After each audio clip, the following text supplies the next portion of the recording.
Hi everyone, I'm Sara O'Connell and welcome back to the Sara O'Connell Show. Sara Pascoe is one of the UK's top comedians and she's bringing her tour, Lads, Lads, Lads, to the London Palladium on the 10th of March. Sara's also a brilliant author and her debut book Animal is highly recommended.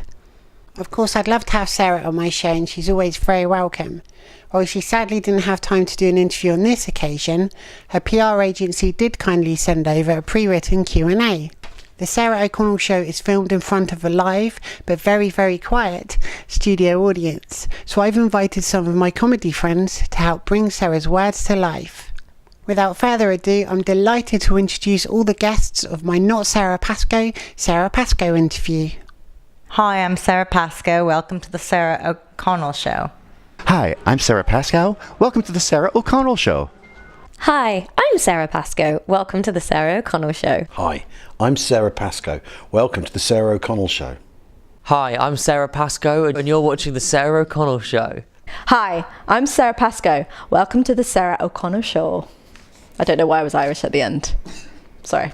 That's what Sara does. Yeah. Okay. Well, the end of my name is Irish too, so that makes sense. There it is. There it is. There we go. Welcome to the Sara O'Connell Show. It's the Sara O'Connell Show. Sara Pascoe, welcome to the Sara O'Connell Show. How are you today? I don't know, it doesn't say. Doesn't say on the script. Doesn't say on the script. Fair enough. Sara, what is your new show Lads, Lads, Lads about? Why is it described as a thinking person stag do? It's sometimes hard to summarize what a show is about, but I wanted to give people the sense that it's fun and celebratory. But rather than about being about to get married, the exact opposite. Having fun, trying new things in a way of being braver and more self-reliant. Some of my shows in the past have a serious aspect, theories and research, and this one is lighter. It's like a party, except only I get to talk and you have to sit there and watch me. Absolutely. Are you excited or daunted by going back on tour? I love going on tour. I love our nation. I love rainy days up north and cold evenings by the seaside. It's a luxury to get to travel for one's job and it's still a novelty for me. Ask me again in 20 years. You're touring throughout 2019. Do you see this show developing throughout the tour? As my comedy is personal, there are always updates. This show develops with recent escapades. My friends can persuade me to do anything by saying you'll get 5 minutes out of it. That's who I was recently tricked into watching a West Ham football match. Isn't this funny if you find out like this is where I can't read? And seeing the film It. They were both equally scary and I got 0 minutes out of them. Tell us about your new book, Sex, Power, Money, out in the spring. It's about porn and sex work from a historical and evolutionary perspective. I am taking biology and the plasticity of human sexuality into account, and also laying out the whole spectrum of arguments in the debate about these aspects of our society. I'm also trying to explore power dynamics in sexual exchanges, which are not as clearly defined as paying for sex. Things like men paying for dinner, the abuse by the powerful, rich men such as Weinstein and Trump, but with jokes as with my last book, Animal. Talking about serious, important stuff, but keeping it accessible and stimulating rather than hectoring. Yes! I'm going to read that book tomorrow. Well, when it's out. When is it out? In the spring. Ooh! Exciting. Excited. So, Sara, did the experience of writing a book change the way you approach comedy? Writing a book has changed my stand-up. I think I'm funnier now because I spend more time with ideas for the books. After a day's writing, doing a gig is a release.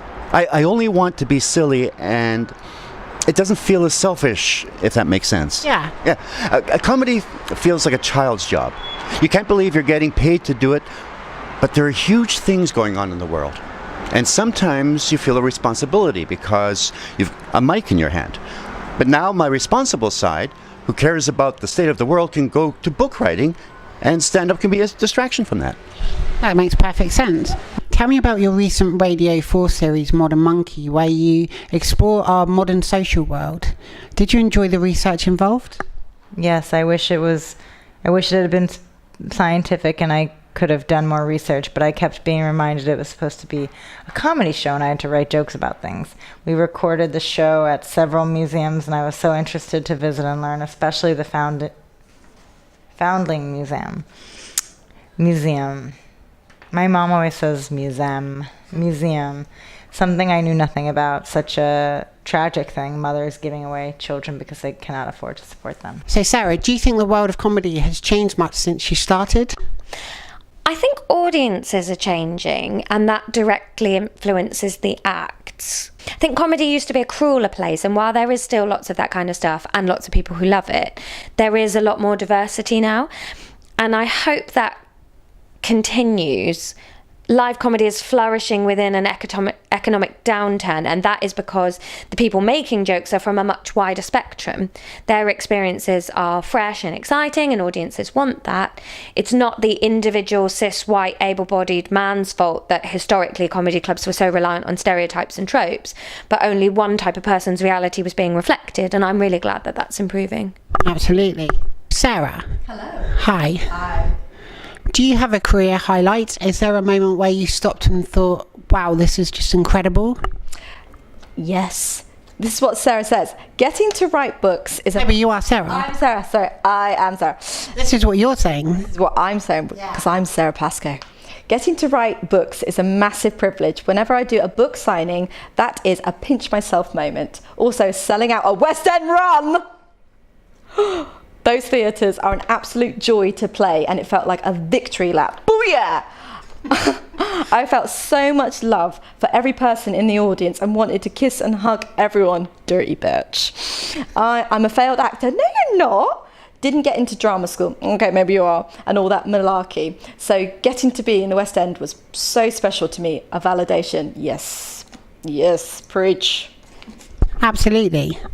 So Sarah, what's next for you following the tour? Well, I'd like to do some stand-up in America and hopefully do some more writing for TV and another play. And I want to get a dog. Dogs are good. Yeah. And then more adventures so I can write another show. Fantastic, and I'm very much looking forward to watching it. Well, I've obviously got to have some adventures. Otherwise, there's going to be no show. But maybe the dog will generate some adventures. I'm not buying a dog just so I can write material about a dog. I wouldn't do anything as sort of basic as that. No, that would be wrong. But I get a dog, and maybe if I go to America, there'll be some adventures in America. So I can write more stuff. Well, that's it. Sort of goes around in its own little circle there. It does. And they say a dog isn't just for Christmas, it's also for adventures. The dog is for adventures and writing a new stand-up show, yeah. Sara Pascoe, thank you very much for your time. It's always a pleasure. I'm very busy though, You are. I'm incredibly busy. So chiseling out this moment is taking a lot of arranging. It means the world to me. Well, you're welcome. Well, thank you very much for your time, Sara Pascoe. Well, thank you. Oh my God, it's so anytime. As Sarah, you can reach out to me anytime. Like if it's like 2 a.m. and you just need someone to talk to, I'm there for you. I really appreciate that. Thank you, Sarah. My number, it's, fuck it, whatever. Just to tell me after the interview. Yeah, I'll give you my number. Do you edit at all, or is this just... This is all one thing continuous, yeah. This will follow me all the way home on the train, and then, yeah. Okay. Yeah, for sure. You can call me, just anybody watching, you guys can call me anytime. Like anytime you need to chat, I'm always around. Thank you so much. That's a massive weight off my shoulders. Mm-hmm. Thank you. I love you, Sarah, if you're watching. So thank you very much, Sara Pascoe. My pleasure to be Sara Pascoe. Heard she's lovely. She's very funny. But I love her. Yeah, absolutely. Thank you so much, Sara Pascoe. You're welcome. I like being Sara Pascoe. She's so intelligent. She's amazing. She's amazing. That's a really good idea. It's good. That's a really good idea. Thanks for watching my Not Sara Pascoe interview. Be sure to share, subscribe, give this video a big thumbs up and lots of lovely comments. And I'll see you all again soon for another episode of The Sarah O'Connell Show. Bye.